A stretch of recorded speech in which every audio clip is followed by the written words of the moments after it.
तो हम सब सिस्टर डेनिस के जो मुरली नोट्स बुक वो पढ़ रहे हैं. Chapter number 6.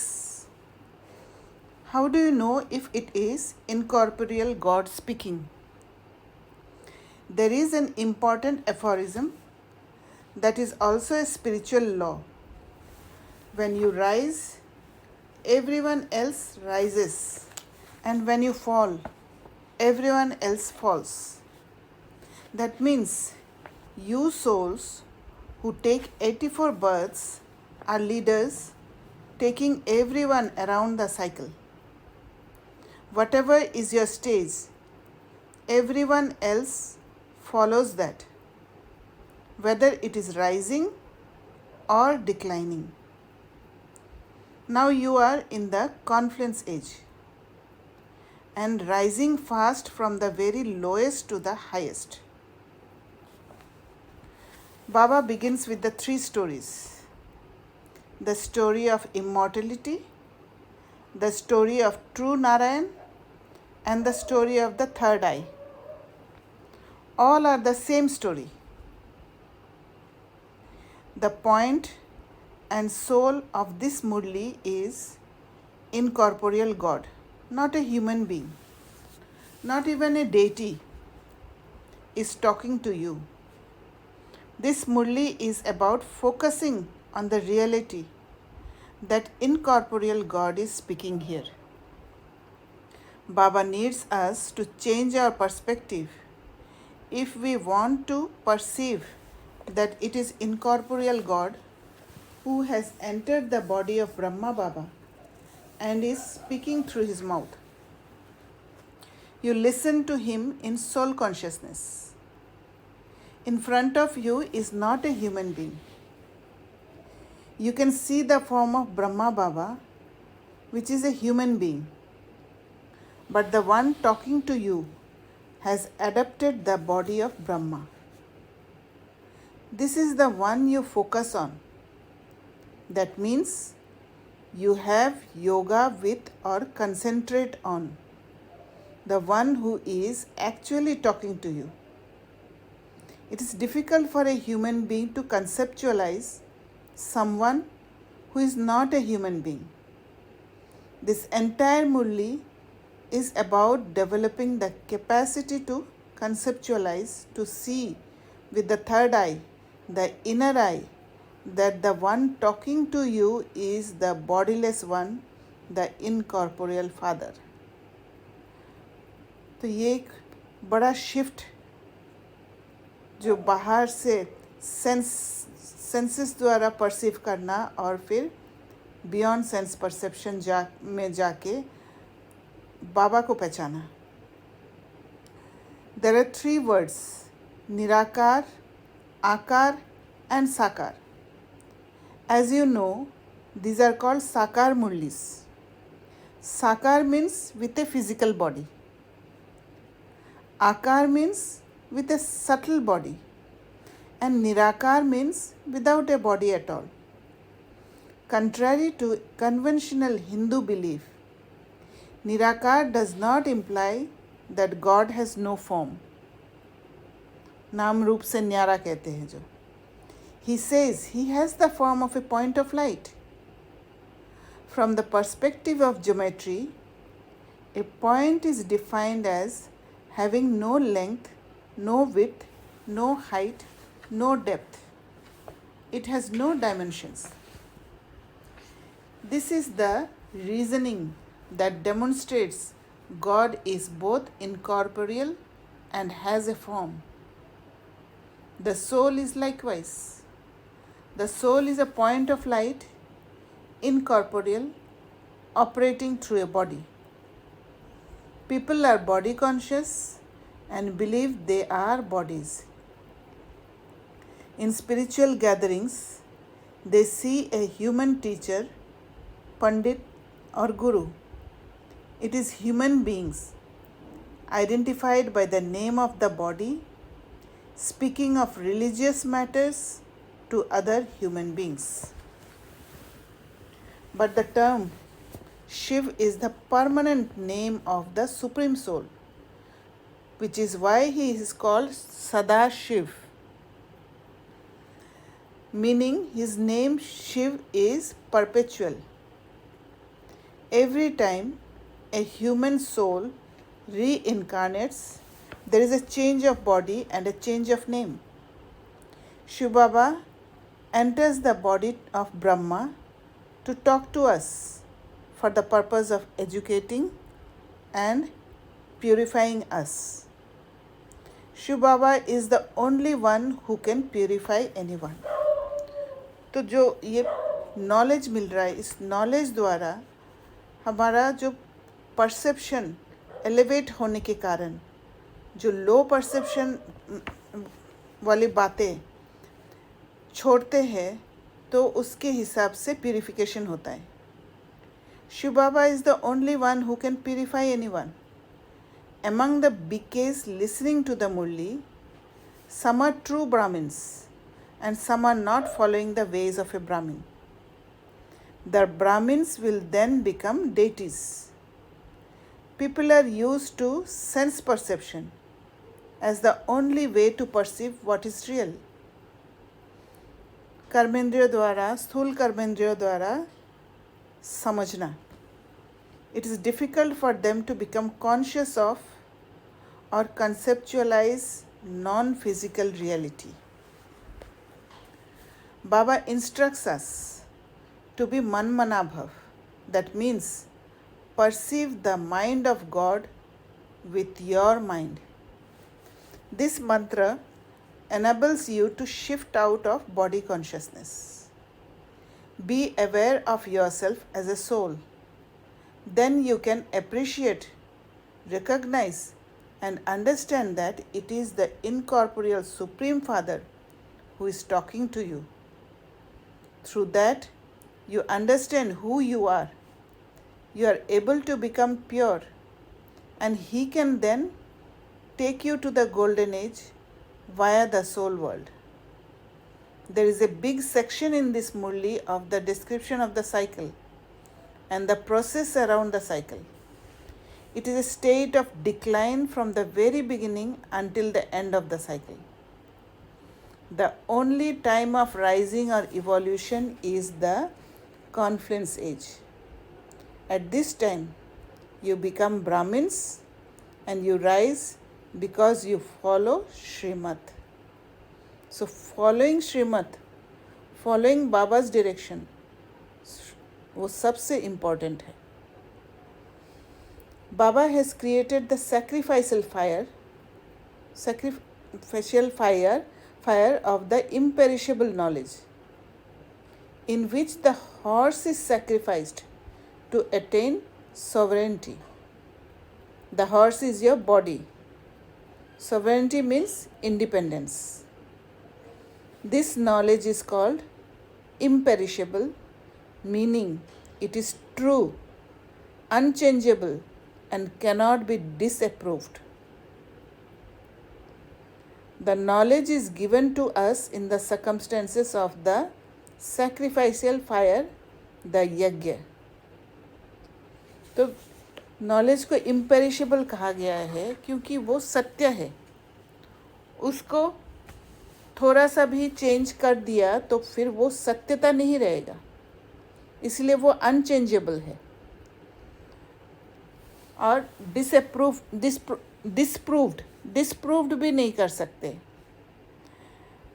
वो नॉलेज को यूज़ किया, उस ट्रुथ के रास्ते पर चला, तो फिर वो जैसे बाबा कह रहे हैं वैसे होना ही है.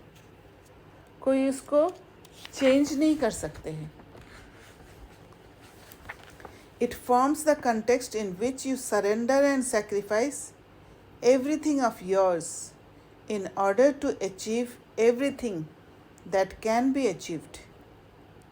The everything you sacrifice is ordinary consciousness, physical consciousness, material possessions, attachments, and so on. The everything that you attain is the sovereignty of the world. तो स्वराज्य अधिकारी पाने के लिए ऑर्डिनरी कॉन्शियसनेस को सेक्रीफाइस करना है, फिजिकल कॉन्शियसनेस, मटेरियल पोजेशंस जिसको हम पकड़ के रखते हैं, जिसके द्वारा हम पावरफुल समझते हैं, अटैचमेंट्स, ये सारे को सेक्रीफाइस करते हैं. There are always obstacles when you want to be true and follow the way of God. तो विघ्न ज़रूर आएंगे जब बाबा के डायरेक्शन के हिसाब से चलेंगे. Other people will prevent you, attack you, assault you, particularly because you practice purity. Unless you practice purity, you will not accumulate the power required to make the changes and to rise. If there is no practice of purity, there is decline. Researchers try to detect the soul, but it is not possible because the soul is not part of matter. It is not physical. If you can understand the soul, then you can understand God. तो इससे क्या पता पड़ता है कि आत्मा को समझ सकते हैं, ना कि आत्मा को देख सकते, विजुअलाइज नहीं कर सकते.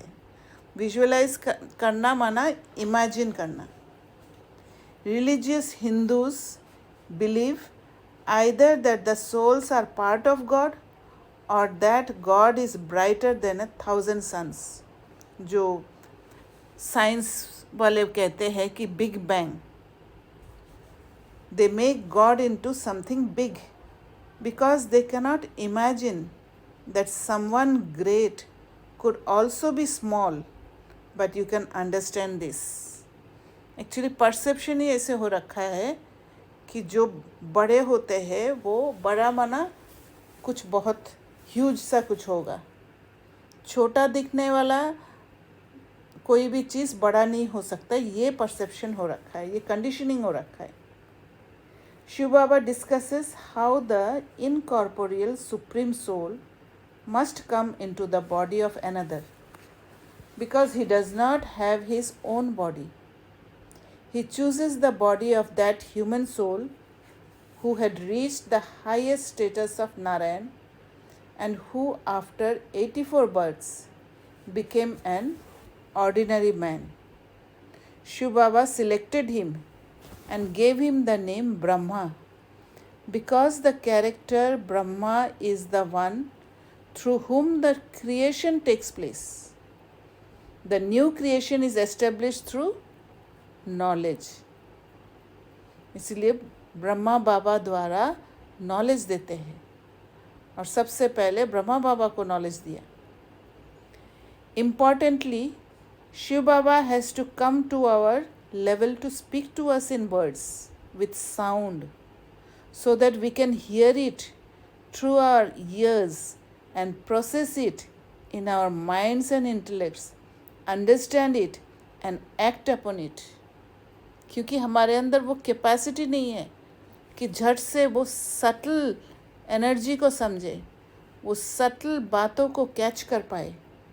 और यही रिलेट करता है आज के जो मंथन, मुरली के मंथन है उसमें. तो इसलिए मुझे समझ में आया कि चुप रहना माना मुख से चुप नहीं, क्योंकि इस वर्ल्ड में मुख से चुप रहने के लिए रहने से लोगों को पता नहीं, समझ में नहीं आएगा, किसी को हम सही मैसेज दे नहीं पाएंगे. तो हमारा चुप रहना वो माइंड के लिए कहते हैं बाबा. पूरा मुरली में भी बाबा सिर्फ बुद्धि के लिए कहा, राइट रॉन्ग कर्मा करने का बात मेंशन किया. There is no other way for him to communicate with us directly. He cannot have his own body because he has to remain changeless. If you take a body, then you must pass through the cycle of decline and change from pure to impure. But Shiv Baba is not a human being and is exempt from the cycle of death and rebirth. In the Gita, Incorrect statements were written about the soul and God. Therefore, Shiv Baba clarifies and corrects these tenets. You will find the term dharma is translated as religion. When it refers to the multiple religions in the copper and iron ages, to use the word dharma for religion is acceptable. But in the golden age, there is no religion as such. It is civilization where everyone is naturally soul conscious and automatically performs pure karma. That is why धर्म शब्द religion नहीं हो सकता है. You reach the golden age, which is called Sadgati, the correct and pure destination. In Hinduism, the word Sadgati, salvation, refers to attainment of eternal liberation, returning to the soul world and remaining there forever. In the golden age, you do not need teachings, and the knowledge disappears at the end of the confluence age. Baba is establishing the highest dharma, the Brahmin dharma. The Brahmins created directly by God through the mouth or medium of Brahma are defined in bhakti as more elevated than deities. We practice his teachings in the context of a great deal of opposition. The golden age is not called the highest dharma, Parmo Dharma, because God does not interact with deities. And from the beginning of the golden age, there is decline. All effort takes place in the confluence age. And so, your merit is developed in the confluence age. And whatever you accomplish persists for 21 births in the golden and silver ages. तो यहाँ तक कुछ discuss करना है.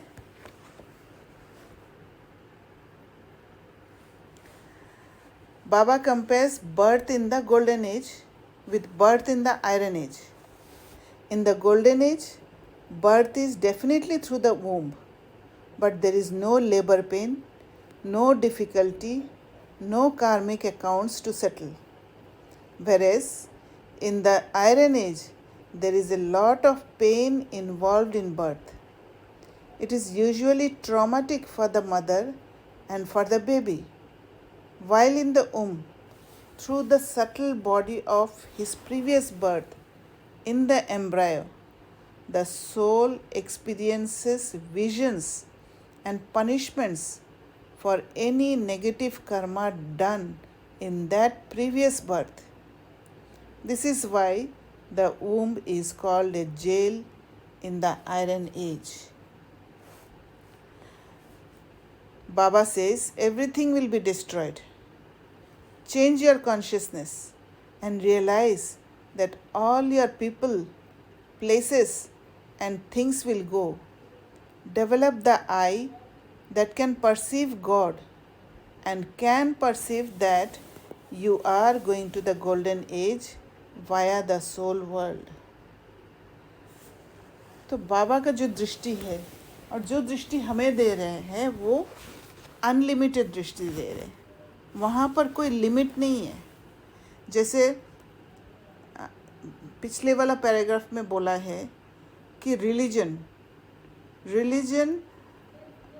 धर्म को religion में translate किया गया. तो अगर गोल्डन एज में धर्म नहीं है, कोई रिलीजन नहीं है, और बाकी एज में रिलीजन है, तो फिर वो लिमिटेड हो गया. ये पूरा साइकिल को कवर करना चाहिए, अनलिमिटेड होना चाहिए. तो इसीलिए हम जब मंथन करते हैं तो उसमें ये बात का एक फोकस रहना चाहिए कि बाबा की बातें कभी भी वो लिमिटेडनेस नहीं दिखाते हैं. Baba says everything will be destroyed. अच्छा, ये पढ़ा था तो हाँ, कोई सुचित्रा बहन कुछ कह रहे हैं? हाँ जी दीदी, ये जब ये आज मुरली में भी आया था तो उस थिंकिंग कि क्या हम ऐसा कह सकते हैं कि जो सोल है, सोल का जो धर्म है, मतलब उसकी जो एसेंस है, मतलब लिविंग दैट स्टेट, ऑटोमेटिकली वो हर आत्मा को, क्योंकि वो उस स्टेज में अपने साथ बिल्कुल ट्रूथफुल है, मतलब वो जो गोल्डन एज है उसमें आत्मा अपने आप के रियल सेल्फ से जुड़ी हुई है, मतलब तो और हर आत्मा उसी स्टेज में है, तो they are automatically kind of उस धर्म में ही है जो सोल का अपना धर्म है, यस, निज धर्म, स्वधर्म, हाँ, और वो बेहद का ही है, यस, मतलब इसीलिए वहां कोई अलग धर्म नहीं डाला गया कि ये धर्म की बाउंड्रीज नहीं है, बाउंड्री लेस, इसीलिए उसका मीनिंग रिलीजन नहीं है, क्योंकि जैसे ही गोल्डन एज से नीचे उतरे हैं तो धीरे धीरे वो रिलीजियस माइंड, द्वापर से रिलीजियस माइंड आने लग गया, राइट?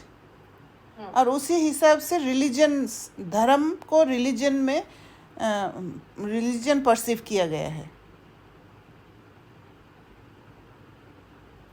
एक्चुअली धर्म इज सोल का जो स्टेट है, और हाँ, सोल का स्टेट है, कोई रिलीजन नहीं है, पर्टिकुलर रिलीजन नहीं है, मतलब एक्सप्रेशन ऑफ सोल है, मतलब वो सोल अपने उसकी अपनी ओरिजिनलिटी को एक्सप्रेस आउट कर रहा है, क्योंकि उसकी कमी आ गई थी तो लोगों ने रिलीजन के एक बाउंड्री डाल दी शायद कि when people behave, क्योंकि डुअलिटी तभी आ गया ना, अलग अलग कर हाँ, दिया, सेपरेशन हो गया, और उन लोगों को वननेस खत्म हो गया, सेपरेशन, हाँ, और इसीलिए उन लोगों ने रिलीजन के नाम पर उस सेपरेशन को अपने आप को try to decode it.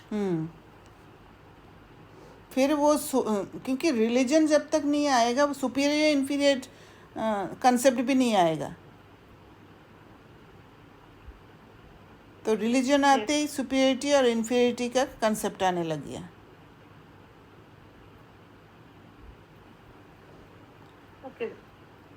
The mantra Manmana Bhav means perceive the mind of God with your mind. Madhyaji Bhava means perceive the balanced, perfect state represented by Vishnu. जो त्रिमूर्ति है, त्रिमूर्ति के बीच में जो है balance state, you are completely balanced, masculine and feminine in balance. You have all the virtues, all the powers. This is Madhyaji Bhav. He says, forget the graveyard. The graveyard is a metaphor for a preoccupation with bodies. You will experience many storms of Maya, but you must transcend those storms. You will experience such storms in this practice. There will be much internal resistance to pursuing this pilgrimage where you shift your consciousness. In bhakti, the pilgrimages are to various places followed by a return to your point of departure. They are called pilgrimages in the land of death, whereas this journey of the soul leads you to the soul world and from there to the golden age. Your status depends on how you developed yourself in the confluence age. तो जो इस शरीर में आने के बाद, इस cycle में आने के बाद जो डिग्रेडेशन हुआ है सोल का, और धीरे धीरे वो लिमिटेडनेस में फंसे हैं, तो बाबा, ब्रह्मा बाबा के तन में आके खुद को उस लिमिटेडनेस वाला दुनिया में आके उन्होंने हमें समझ देने के लिए ब्रह्मा बाबा के मुख से आवाज़ के साथ, साउंड के साथ हमें समझाए, क्योंकि हम लिमिटेड स्टेट में आ गए थे और वो सटल स्टेट, अनलिमिटेडनेस को समझ नहीं पाएंगे। इसलिए बाबा को हमारे जैसा बनना पड़ा और फिर हमें अनलिमिटेड के तरफ शिफ्ट करते गए। The blessing, Baba says, use the karmateet state, the stage of super sensuous joy, where you are in the avyakt subtle stage beyond sense perception. It is a powerful stage that sends out a vibration that reaches people in distant locations. They will detect your vibration and through that connect with Baba. This powerful service is needed now. तो हमारा जो stable state, जैसे बाबा ने उस दिन बोला था कि जब मनसा और कर्म दोनों जब अलाइंड होते हैं, मनसा में स्टेबिलिटी और फिर उस स्टेबिलिटी के साथ जब कर्म में आते हैं तो फिर वो स्टेट साक्षात्कार होता है और वो साक्षात्कार कराकर ही वो सर्विस होता है। तो आज जैसे बाबा ने चुप रहने के लिए बोला है, दिस इज़ फाइन, कि अंदर में हमें चुप रहना माना मन को शांत रखना, जो भी इमोशंस में फंसना या इमोशंस के कंट्रोल में आ जाना, वहाँ पर हमें स्टेबलाइज ज़रूर करना है, मन को चुप कराना है। पर बाहर से हम चुप नहीं रह सकते, क्योंकि बाहर से अगर चुप रहेंगे आत्माओं को वो सटल स्टेट समझ में नहीं आता है, वो स्टेट है ही नहीं कि परसीव कर पाए। इसलिए जहाँ पर मुझे अपने लिए स्टैंड करना है वहाँ मुझे मुख से बोलना पड़ेगा। जहाँ पर किसी और आत्मा को कुछ बोल के लिबरेट करना है वहाँ पर मुख से बोलना पड़ेगा। तो बाबा के ये बात भी कोई लिमिट नहीं है, लिमिटेडनेस नहीं है कि इतना में ही काम करे, अनलिमिटेड है। तो हर एस्पेक्ट को सोच के मंथन करना है।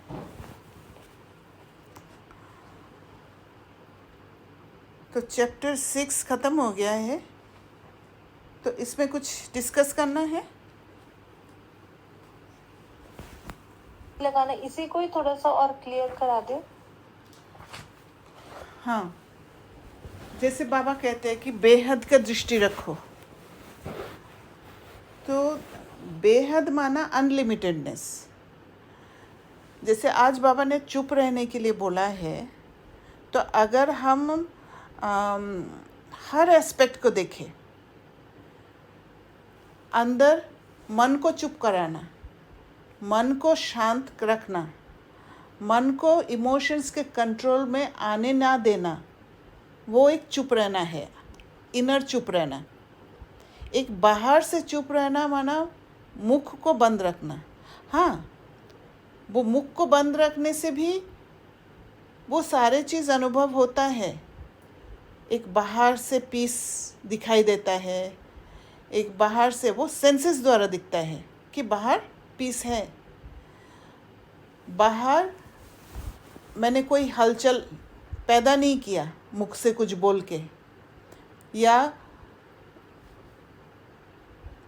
चुप रहने से बात वहीं ख़त्म हो गया, ये सब दिखाई देगा। पर ये सब लिमिटेड है, टेम्परेरी है, क्योंकि एक पार्ट और रह गया है। सिर्फ हमारा इनर पुरुषार्थ नहीं है, किसी और को भी पुरुषार्थ कराने के लिए मदद करना है। और साथ में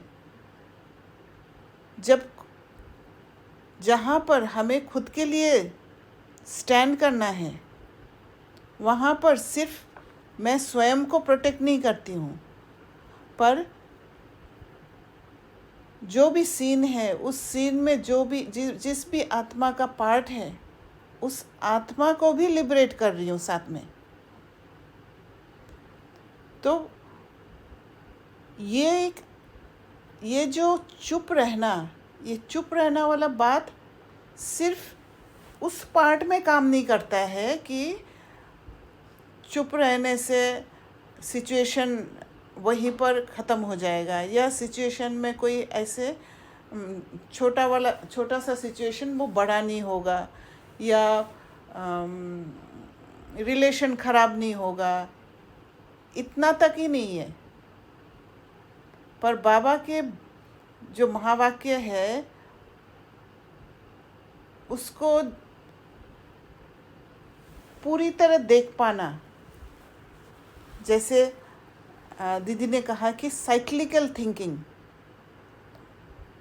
तो उस हिसाब से जब हम सोचते हैं तो ये वाला पार्ट को भी इंक्लूड करना है कि खुद के लिए स्टैंड करने के लिए मुझे बोलना भी पड़ेगा, या कोई कुछ विकर्म कर रहा है, मैंने देखा, जजमेंटल होके नहीं, रहम की दृष्टि मेरे अंदर है, पर उसको रोकना है, उस समय उसको समझ दे के लिबरेट करना है, जिसका आज बाबा ने अव्यक्त इशारा में कहा है कि एक वो स्वीटनेस होना चाहिए। वो स्वीटनेस तभी पैदा होता है जब वाटर मॉलिक्यूल शुगर के चारों तरफ हो जाता है, तब वो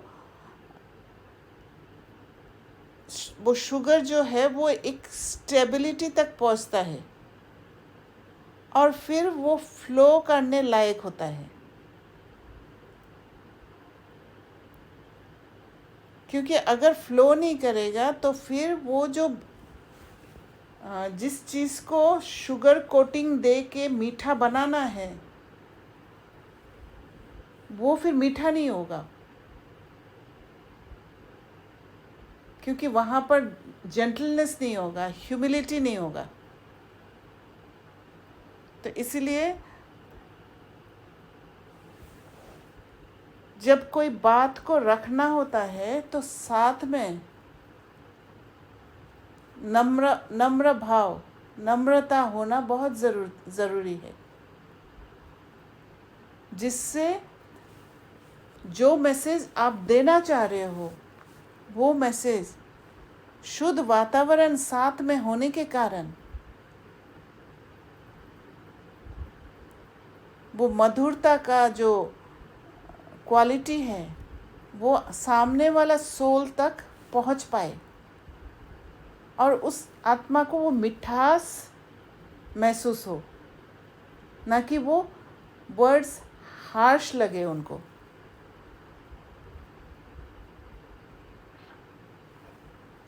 क्लियर हुआ? मैं कुछ ऐड करना चाहती थी लेकिन हाँ। पहले आप कंप्लीट कर। बोलिए, हो गया मेरा।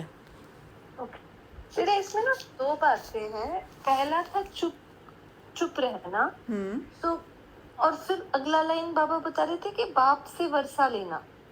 तो मतलब I just decoded it like that कि जब हम इंटरनल जाते हैं, मतलब एज एन एनर्जी, मतलब मैं जब अब्सॉर्ब कर रही हूँ, मतलब और मैं ले रही हूँ उसमें रह रही हूँ, मतलब उस फीलिंग में हूँ, तो मैं अपनी चुप्पी से, मतलब I am not leaking out my energy, मतलब यस, चुप्पी से मतलब आप यू आर सेइंग मुख से आवाज ना करना,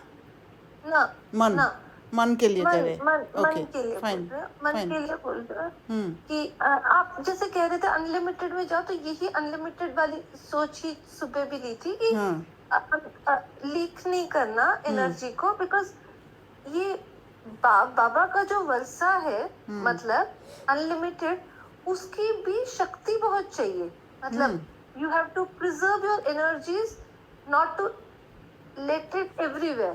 मतलब use it. उस पार्ट को मानसी बहन ने बहुत सुंदर तरीके से समझाया कि विजडम मिलता है,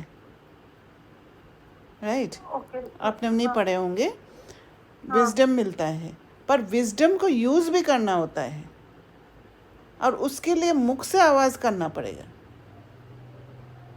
हाँ. और ये जो आप लास्ट सेगमेंट बोल रहे थे अव्यक्त इशारे का, मतलब तो ये जो है कि हम स्नेह हो और सत्यता हो और नम्रता, मतलब Yes. 3 बेसिक.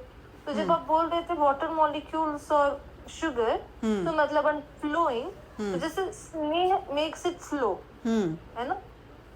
तो मतलब I had understood it like that जब हम चुप रहे, आपने जब बोला कि you have to express it, मतलब सो जब कोई ऐसी परिस्थिति आती है, मतलब वेर यू हैव टू से, मगर अंदर के जो इमोशंस हैं, मतलब when you are before you express, उससे कुछ मिनट पहले जो इमोशंस आपने रिलीज किए, अगर वो स्टेबल है तब ये सिक्रीशन इजी होती है, सत्यता का, यस, sweetness डेफिनेटली स्टेबिलिटी चाहिए है और इसीलिए स्टेबिलिटी मेंटेन करने के लिए चुप रहना है, राइट?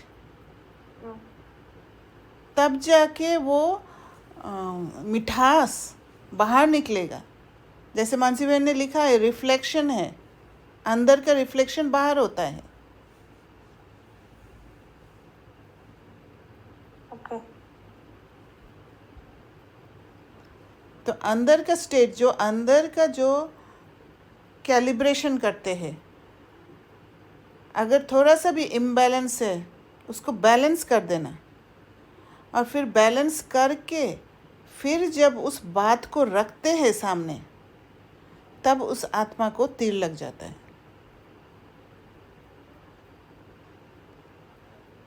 यही बात उसमें समझाने की कोशिश की है. और बाबा ने भी ब्रह्मा तन में आए हैं, हमारे जैसे बने हैं, मतलब एक शरीर लिया है, बट बेहद की स्टेट में रहे, वो निराकार स्टेट में रहे. क्योंकि शरीर का इफेक्ट में अगर आ गया तो फिर डिक्लाइन होना ही पड़ेगा, डिग्रेडेशन होना ही पड़ेगा सोल का. तो बाबा ह्यूमन बीइंग नहीं है, पर बाबा एक्टेड एज ए ह्यूमन. हमारे साथ कन्वर्सेशन करने के लिए, हमें समझाने के लिए, हमें उस सटल स्टेट में ले जाने के लिए, राइट?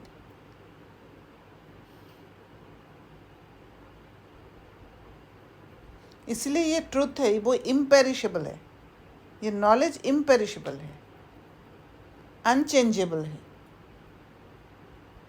वो जैसे है, अगर थोड़ा सा भी विधि रॉन्ग होता है तो सिद्धि प्राप्त नहीं होता है.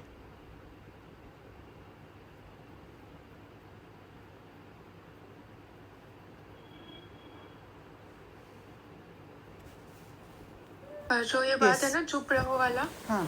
जो बाबा ने बोला, उसमें I was thinking Baba could say this also, कि जब हम सुनते हैं मुरली को या किसी भी ज्ञान की बात को, तो हम क्या करते हैं, इंस्टेंटली हमारे जो पास्ट की नॉलेज होती है उसके साथ तुरंत उसको कनेक्ट करने लग जाते हैं. यस, है ना? हम सुनते नहीं हैं बाबा को, बट हम हमारे मन को सुनते हैं. मतलब the soul is listening to public opinions, past experiences, past में क्या समझा है हमने, उसको कैसे समझा है, सारा कुछ उसी के रिलेटेड हम समझते हैं. और जो हमें इंफॉर्मेशन मिल रही है उसको हम कंप्लीटली ग्रैस्प नहीं कर पाते, यू नो. उसको थोड़ा बहुत समझ लेते हैं और फिर and we think that, oh I have understood it, but that's not the truth. Yes. To understand it fully, you have to be totally open. And you have to just forget the past. तो चुप रहो वहाँ पे जहाँ पे वो अंदर से आ रहा है, और listen to Baba. Yes. Listen to what he's trying to tell you. Yes, this also can His, be. his perception, his opinion, and not your opinion or not the public opinion that's already there in your mind. Correct. तो हर कुछ अंदर ही है. अंदर का state बाबा समझाने की कोशिश कर रहे हैं.